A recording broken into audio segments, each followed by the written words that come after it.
Alamin na natin ang kasalukuyang sitwasyon sa Beata Bridge sa Pandacan, Maynila kung saan magsasagawa ng inspeksyon si DPWH Secretary Vince Dizon kasama si Manila Mayor Isko Moreno.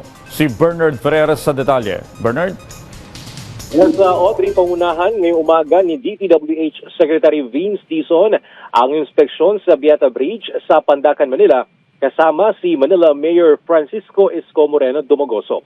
Layunin ng inspeksyon na masuri ang kasalukuyang kondisyon ng tulay at papabilis sa mga kinakailangang pag-aayos.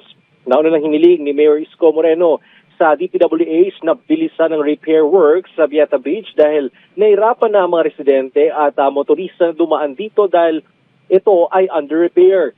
Sa kasalukuyan, wala pang mga ilaw at steel railings ang ilang bahagi ng tulay na nagdudulot ng panganib, lalo na sa gabi. Noong linggo ng umaga, nasawi ang isang rider matapos mawala ng control ang kanyang motorsiklo at mahulog mula sa Beata Bridge. Lumalabas ang investigasyon na posibleng tumama sa gutter ang motorsiklo bago tuluyang nahulog ang rider. Gag naman nasawi ang biktima dahil sa tindi ng pagkakabagsak. Audrey? Aming salamat, Bernard Ferrer.